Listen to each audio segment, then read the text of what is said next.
오늘은 교회를 세우는 예수의 좋은 일꾼이라는 말씀의 제목으로 함께 은혜를 나누도록 하겠습니다. 우리 옆에 사람과 이렇게 인사했으면 좋겠습니다. 예수의 좋은 일꾼이 됩시다. 우리 이렇게 한번 인사하겠습니다. 예수의 좋은 일꾼이 됩시다. 예수의 좋은 일꾼이 되어서 주님의 몸된 교회를 아름답게 세워가시기를 축복합니다.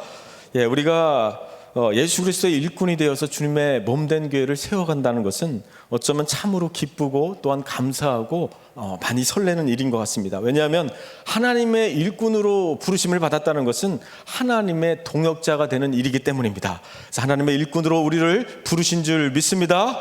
하나님의 일꾼으로 우리를 부르셨습니까? 아멘. 우리 고린도전서 3장 9절의 말씀 함께 선포합니다. 우리는 하나님의 동역자들이요 너희는 하나님의 밭이요 하나님의 집이니라. 우리가 누구입니까? 우리 모두는 하나님의 동역자인 것입니다. 우리 옆에 사람에게 이렇게 축복합니다. 당신은 하나님의 동역자입니다. 이렇게 한번 축복하겠습니다. 당신은 하나님의 동역자입니다. 하나님께서는 혼자 일하시는 것이 아니라 피조물인 우리와 함께 동역하기를 원하시는 분이시라는 겁니다. 제가 예전에 이제 빌라를 짓는 공사 현장에 가본 적이 있습니다. 저는 이제 기술이 없다 보니까 이제 옆에서 이제 보조를 하는 그런 일들을 했었는데, 일명 시다바리라고 하죠. 그러니까 열심히 이제 시키는 일을 이제 하는 겁니다. 열심히 시키는 일을 하면서 막 뛰어다녔는데, 그러니까 어떤 분이 저를 막 이렇게 부르는 거예요. 부르더니 여기서는 그렇게 뛰어다닐 필요가 없다라는 거예요. 그냥 시간만 되면 일당을 주니까 왜 뛰어다니냐는 거예요. 근데 저는 이제 잘 모르니까 그냥 열심히 그냥 계속해서 뛰어다녔습니다. 그랬더니 나중에 공사 책임자가 저한테 오더니 저랑 같이 자기랑 같이 계속 일해볼 생각이 없느냐고 제안을 하길래 제가 싫다고 했습니다. 그래서 시간만 때우는 그런 일꾼이 아니라 우리가 충성을 다해서 하나님의 집을 지어가는 그런 하나님의 동역자가 되기를 축복합니다. 사랑하는 성도 여러분, 집을 지어가는 데 있어서 제가 옆에서 보조를 안 해주면 목수 혼자서는 일을 할 수 없는 거예요. 목수가 시키는 대로 제가 잘 협력하고 따라줄 때 그 집이 제대로 지어질 수 있는 것처럼 우리가 하나님과 동역해야 될 부분이 바로 이거라는 거예요. 하나님께서 우리를 동역자로 부르신 것은 주님의 몸된 교회를 아름답게 세워가기 위함인 줄 믿습니다. 그래서 하나님의 일꾼이 된다는 것은 그분의 원대한 계획 속에 뭐예요? 우리를 그냥 포함시켜주는 정말 중대한 사건이기 때문에 우리에게 맡겨진 일이 있다고 한다면 날마다 그 일로 인해서 감격과 감사가 매일 넘쳐나기를 축복합니다. 오늘 우리가 함께 읽은 본문의 배경을 보면요, 디모데가 이제 목회하고 있던 그 에베소 교회 안에 진리를 가르치는 자들이 아닌 거짓 교사들이 있었습니다. 그래서 진리가 아닌 것을 진리인 것처럼 거짓 교사들이 가르쳤기 때문에 많은 성도들이 진리에서 멀어져 있는 그런 상태였습니다. 그래서 예수님을 믿기는 하지만 자신들의 전통과 신화와 그 족보에 따라서 십자가에서 우리의 죄를 위해서 죽으신 그 예수님을 바라보지 못하고 육신에 썩어질 것을 그렇게 생각하고 구하며 그렇게 살아가고 있던 상황이었습니다. 그래서 사도 바울은 그러한 것들을 버려야 된다라고 권면하고 있는 것입니다. 그래서 예수와 함께 살고 예수와 함께 죽겠다고 하는 사람들이 정작 삶 속에서는 세상의 명예와 부를 구하며 살아가고 있는 그런 성도들 향해 안타까워하는 그런 바울의 심정을 느낄 수가 있습니다.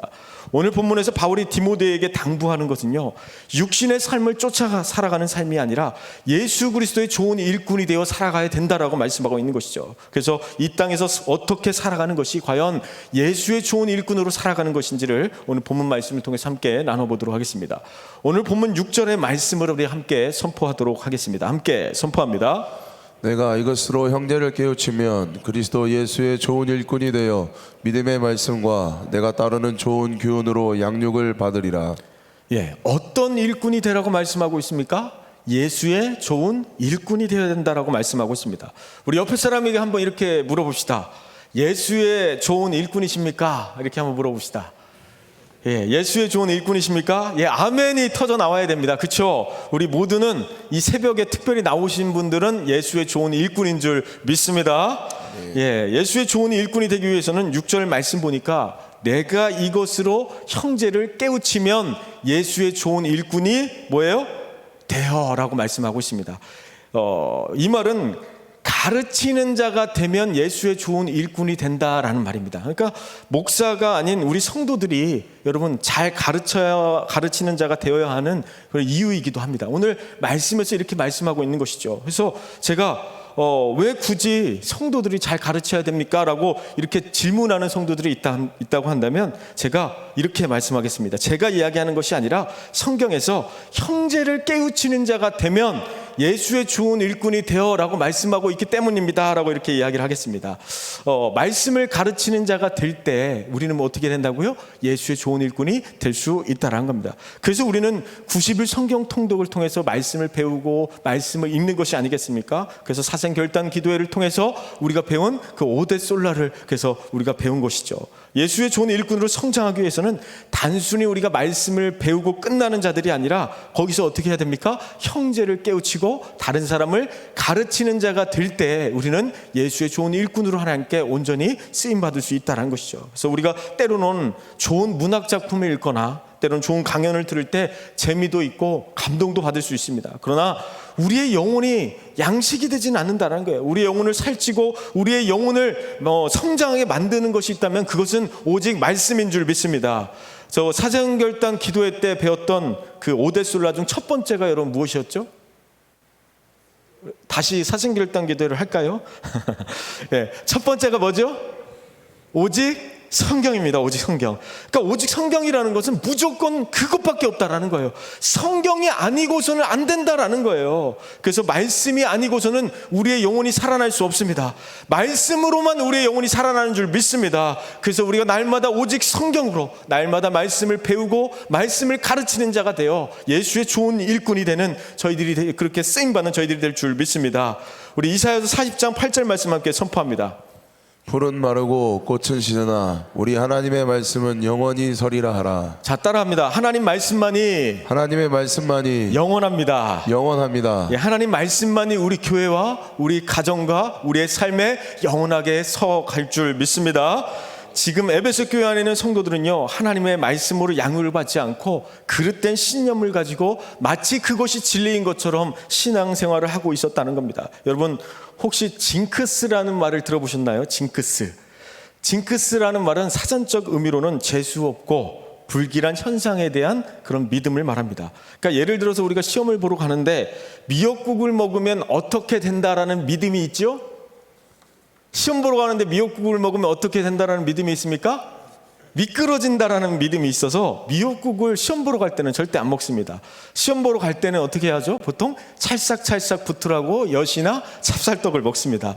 저도 예전에 시험 보러 가기 전에 그래서 이제 찹쌀떡도 먹어보고 엿도 먹어봤지만 찰떡같이 안 붙고 찰떡같이 떨어지더라고요.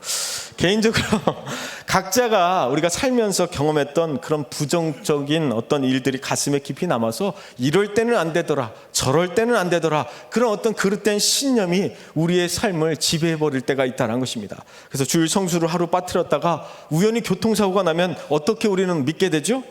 내가 주일 성수를 빠뜨리면 교통사고가 난다라는 그런 믿음이 생기는 것이죠. 그래서 우리 하나님 아버지는 사실은 교통사고 나게 하시는 분이 아니라 자비로우시고 은혜로우시고 사랑이 많이 있으신 분이라는 거예요. 그런데 우리가 어떻게 생각합니까? 주일 성수 한 번만 빠뜨려도 교통사고 나게 하시고 다리 몽둥이 그냥 뚝 부러뜨리는 그 하나님으로 우리가 그릇된 그런 믿음을 갖고 살아갈 때가 있다는 것이죠. 우리가 징크스라고 말하는 것들을 우리가 종합해서 생각해 보면 징크스는 분명히 그릇된 신념에서 생긴다는 것이죠. 일어나지 않은 일을 마치 예전에 일했기 때문에 다시 또 일어날 것처럼 그대로 믿어버리는 데 있다는 것입니다. 그런데도 안타깝게 우리 믿음의 사람들조차도 이런 징크스를 믿는 그릇된 신념에 붙잡혀 살아가는 사람들이 있다는 것이죠. 그래서 그릇된 신념이 나를 지배하지 못하도록 하나님의 말씀이 우리를 붙잡도록 날마다 하나님 말씀을 의지하는 저희들이 되시기를 축복합니다. 예수 그리스도 안에 있는 자에게는 결코 정죄함이 없나니 예수 안에 있는 자들에게는 생명의 성령의 법이 죄와 사망에서 너를 해방하였느니라. 아멘. 그래서 예수 그리스도 안에 있는 자에게는 결코 정죄함이 없습니다. 죄와 사망의 법이 우리를 해방한 줄 믿습니다. 이때 당시 에베소 교회는 진리가 아닌 그릇된 신념에 빠져서 하나님의 그 교훈과 말씀에서 떠나버린 사람들이 많았습니다. 어떻게 하면 그릇된 신념에서 벗어나 우리가 예수의 좋은 일꾼으로 살아갈 수 있을까요? 첫 번째로 망령되고 허탄한 신화를 버려야 합니다. 우리 7절 말씀 함께 선포합니다.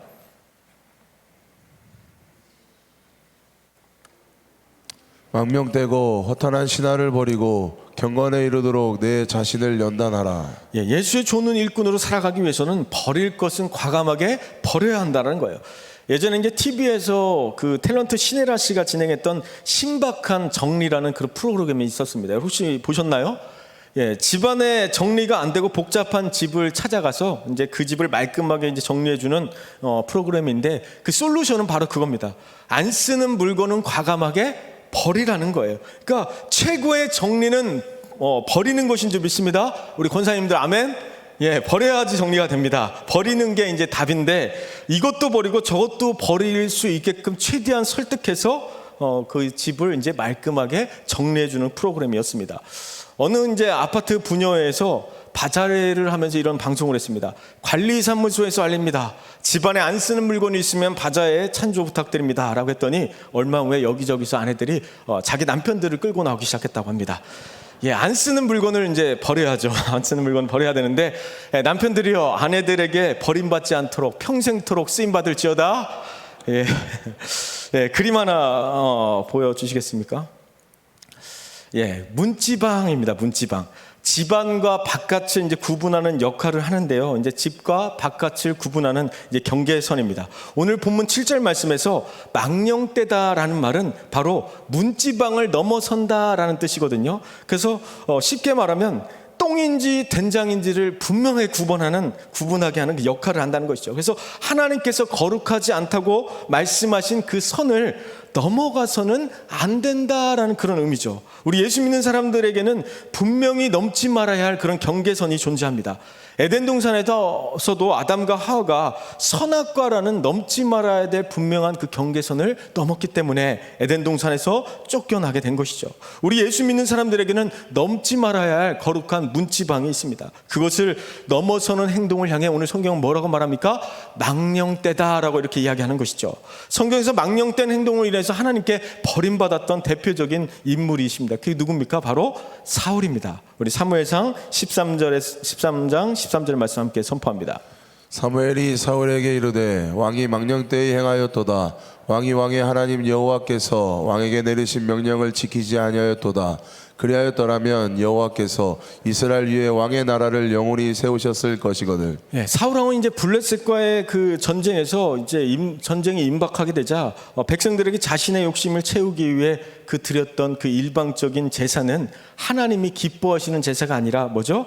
망령된 행동이었다는 거예요. 하나님이 원하시는 제사가 아니었다는 것이죠. 우리가 하나님 앞에 드려지는 그런 예배가 그런 망령된 모습으로 드려지지 않도록 우리는 늘 거룩한 산 제사로 신령과 진정으로 하나님 앞에 예배하는 저희들이 되었으면 되기를 축복합니다.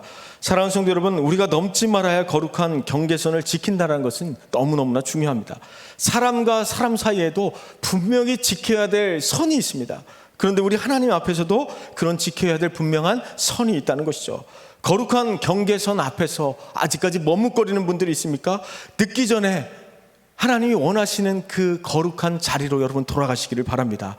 만약에 하나님 앞에 거룩하지 못한 선을 넘어가고 있는 분들이 있다면 다시금 돌이키시기를 축복합니다. 그래서 예수의 좋은 일꾼으로 그렇게 하나님 앞에 쓰임받는 인생을 살아가시기를 축복합니다.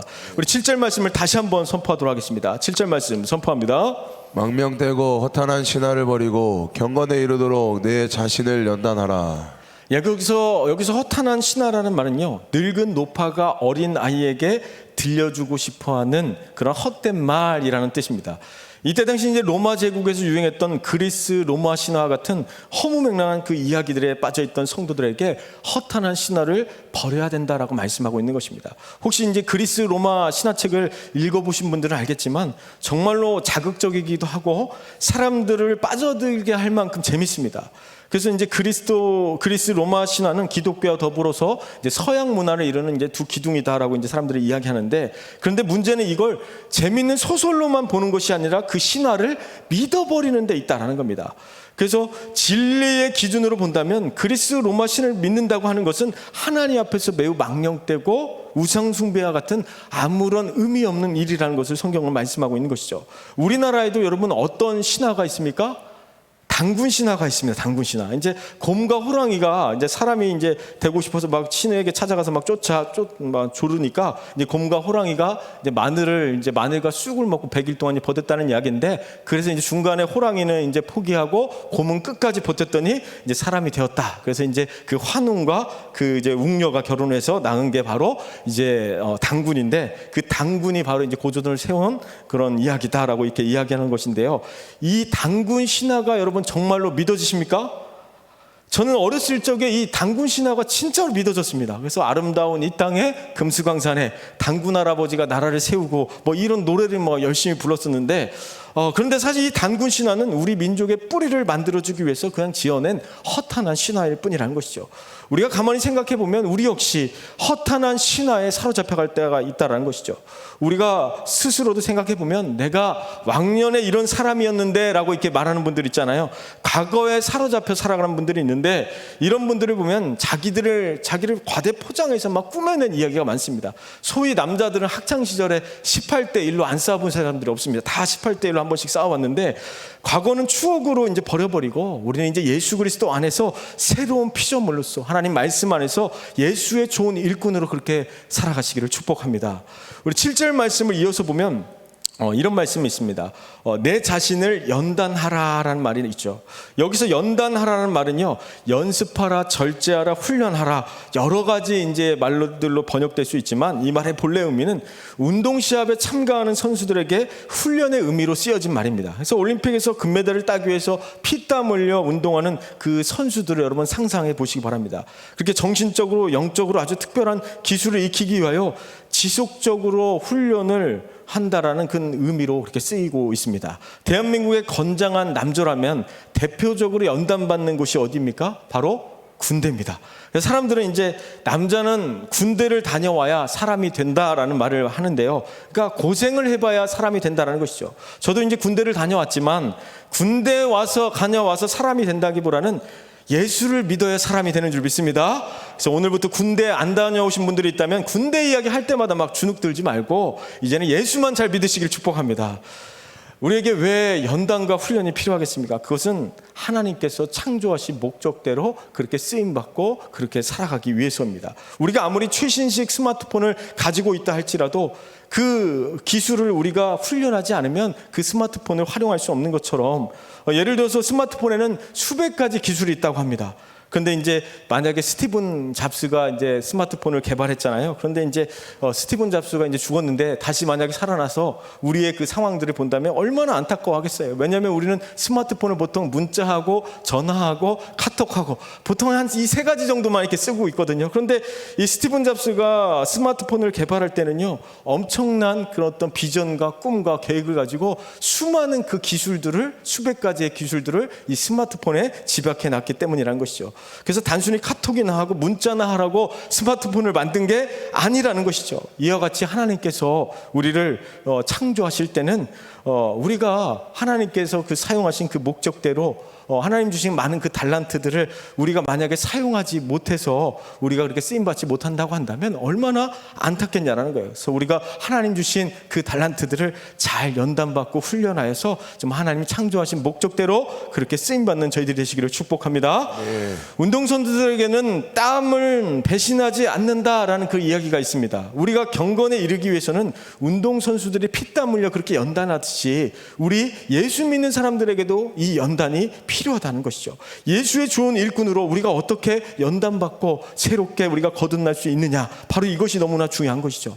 우리가 몸에 있는 근육을 키우기 위해서는 계속해서 무거운 것들을 들었다 놨다 반복을 하면서 꾸준히 운동을 해야 그렇게 근육이 커집니다. 경건이라는 것도 몸의 근육처럼 그냥 한 번만 했다고 얻어지는 것이 아니라 계속해서 지속적으로 훈련하고 연단 받을 때 경건의 삶을 우리가 살아가는 줄 믿습니다. 그래서 모세는 80년간의 연단이 있었고, 사도 바울은 예수님을 만난 후에 아라비아 사막에서 3년간의 그 훈련을 통해서 복음의 사역자로 세워진 것처럼, 그래서 우리는 날마다 하나님의 은혜 가운데 그래 연단받고 훈련함으로 말미암아 하나님의 창조하신 목적대로 그렇게 쓰임받는 그런 도구들이 되시기를 축복합니다. 연단하라는 말 속에는 이런 뜻이 있습니다. 첫 번째, 참고 견디라.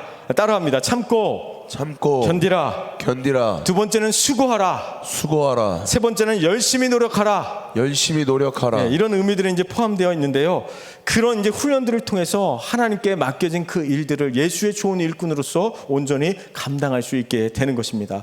여러분, 더러운 돼지를 아무리 깨끗하게 목욕을 시켜놓는다 할지라도요, 그냥 풀어놓으면 어떻게 살아갑니까? 1시간도 안 돼서 옛날 습성을 쫓아 더러운 것을 찾아가서 살아가는 것처럼 우리가 그냥 한두 번 경건하게 지냈다고 해서 그 경건이 평생토록 유지되는 것이 아니라 지속적으로 날마다 우리가 하나님 말씀 안에서 훈련받고 살아갈 때 그 경건이 유지된다는 것이죠. 그래서 날마다 우리는 새벽을 깨워야 하고, 날마다 하나님 말씀을 읽어야 하고, 날마다 하나님께 우리의 그 연약한 그 죄성을 하나님께 고백해야 하는 것입니다. 우리가 단순히 생각만으로 죄를 그만 져야 되겠다, 이제 거룩하게 살아야 되겠다라고 결단한다고 해서 우리의 삶이 거룩해지는 것이 아니라, 우리의 삶을 돌아보면 우리는 죄성으로 인해서 또다시 죄를 짓고 또다시 계속해서 반복적으로 넘어져 있는 우리의 모습을 발견하게 됩니다.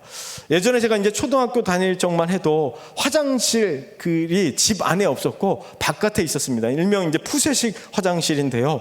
저도 초등학교 한 3학년 때까지 이제 푸세식 화장실을 썼습니다. 그래서 여름만 되면 냄새가 나고 파리도 많이 날아다니고 막 구더기가 여기저기 막 있습니다. 그리고 겨울에는 특별히 춥기도 하고 좀 길어지면 다리에 막 쥐가 납니다. 여러분 다 경험해 보셨죠? 예, 우리가 언제부터 푸세식 화장실을 썼습니까? 예, 이 냄새나는 이 푸세식 화장실을 해결하려면 여러분 어떻게 해야 되겠습니까? 화장실을 안 가면 되겠습니까? 아니요, 수세식 화장실을 바꾸면 됩니다. 삼성전자 이건희 회장의 그 어록 중에 유명한 말이 있잖아요. 마누라랑 자식 빼고 다 바꿔라, 이런 말이 있는데, 완전히 다 바꿔야 시장에서 살아날 수 있다는 그 말이죠. 하나님 보시기에 우리가 거룩하지 못한 모습들이 있다면 여러분 다 바꾸십시오. 마누라랑 자식만 빼고요. 예수 그리스도의 보혈로 우리의 삶을 거룩하게 바꾸어가는 그런 과정이 바로 경건에 이르는 삶이라는 것이죠. 예수님을 믿는 우리들이 이왕이면 잘 훈련받고 연단받아서 예수님의 좋은 일꾼으로 주님의 몸된 교회를 아름답게 세워갈 수 있는 그런 믿음의 동역자들이 되시기를 축복합니다. 우리 마지막 8절의 말씀 함께 읽도록 하겠습니다. 시작. 육체의 연단은 약간의 유익이 있으나 경건은 범사에 유익하니 금생과 내생에 약속이 있느니라. 예, 육체의 연단은 약간의 유익이 있다라고 이렇게 이야기합니다. 이 말은 양적으로도 약간이라는 의미가 있지만 한시적이라는 개념도 있습니다. 그래서 우리가 보통 아름다움을 유지하기 위해서 얼굴에 보통 이렇게 화장품도 바르고 막 그럽니다. 그래서 이제 우리가 보통 아름다움을 유지하려고 피부에다가 먹는 것을 막 양보하는 경우가 있죠. 그래서 우리는 근데 그렇게 아무리 노력을 하지만 그것은 영원히 유지되는 것이 아니고 한시적으로 약간의 유익이 있을 뿐이다라고 말하는 것입니다. 왜 그렇습니까? 세월 앞에 장사 없다는 말처럼 나이를 어떻게 이길 수 있겠습니까? 젊을 때는 외모가 예쁜 사람과 예쁘지 않은 사람은 이렇게 구분이 됩니다. 그런데 한 50 넘어가서 파마를 해버리면요, 다 아줌마를 똑같이 다 정리가 돼버립니다. 그래서 저기 교회 본당 뒤에서 이렇게 쳐다보면 다 이렇게 똑같습니다. 그러니까 아무리 얼굴을 꾸미고 가꾸어도 그것은 영원한 것이 아니라는 거예요. 나이를 이길 수 없다는 것이죠. 그래서 우리가 아무리 얼굴을 가꾸고 노력한다 할지라도 그것은 약간의 유익이 있다는 것이고요. 경건의 모습 연습은요, 범사에 유익이 있고, 오늘 말씀 보니까 금생과 내생에 약속이 있다라고 이렇게 말씀하고 있습니다. 얼굴은 천국 갈 때까지 그 유지가 안 되지만요, 경건은 지금뿐만 아니라 천국 가서도 영원히 유익한 것이다라고 말씀하고 있는 것입니다. 그렇다면 여러분 어떤 것에 투자하시겠습니까? 피부에 투자를 하시겠습니까? 아니면 경건에 투자를 하시겠습니까? 이왕이면 금생과 내생의 약속이 있는 그 일에 우리의 삶을 온전히 드리는 그런 삶을 살게 되기를 축복합니다. 그래서 성경에서 말하는 경건은 한순간에 이루어지는 것이 아니라 끊임없이 지속적으로 노력하고 그렇게 우리가 연습하면서 그렇게 나아가야 된다는 것이죠. 어느 한순간에 우리가 기도 한번 했다고 해서, 신령한 체험을 한번 했다고 해서 갑자기 경건한 사람으로 변화하는 것이 아니라 끊임없는 훈련과 연단을 통해 하나님의 사람으로 그렇게 성화되어 가는 것이라는 것이죠. 성경에서 경건한 삶은 금생과 내생에 약속이 있다라고 분명하게 말씀하고 있습니다. 이 땅에 의인은 없지만 우리를 믿음으로 의롭다고 여겨주신 하나님의 은혜가 있기에 경건의 삶을 날마다 그렇게 연습하며 예수 그리스도의 좋은 일꾼이 되시기를 축복합니다. 말씀을 정리하겠습니다. 우리가 경건에 이르도록 살아간다는 것은 단순히 정해진 시간에 교회 안에 예배드리는 것만을 의미하진 않습니다. 우리의 삶 전체가 경건의 삶이 되는 것을 말합니다. 예를 들어서 자는 것도, 먹는 것도, 쉬는 것도, 일하는 것도 모든 것이 다 경건을 위한 시간인 줄 믿습니다. 그래서 우리가 무엇을 먹든지 마시든지 하나님의 영광을 위해 살아가야 된다라고 성경은 말씀하고 있는 것이죠. 성경은 우리들에게 주어진 모든 시간을 하나님의 영광을 위해 살아가야 된다라고 말씀하고 있습니다. 교회에서뿐만 아니라 우리의 모든 삶이 그렇게 하나님의 영광을 위해서 쓰임받고 드려지는 그 믿음의 삶이 되기를 축복합니다.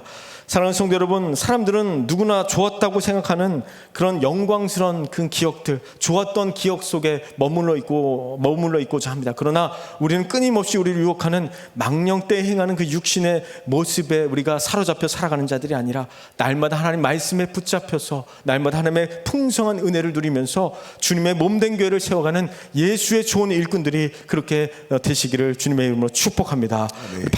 반주해 주시겠습니까? 네, 목사님들은 나오셔도 됩니다. 이 시간 함께 우리가 말씀을 붙잡고 기도하실 텐데요. 계속해서 여러분 성장하기를 원하십니까?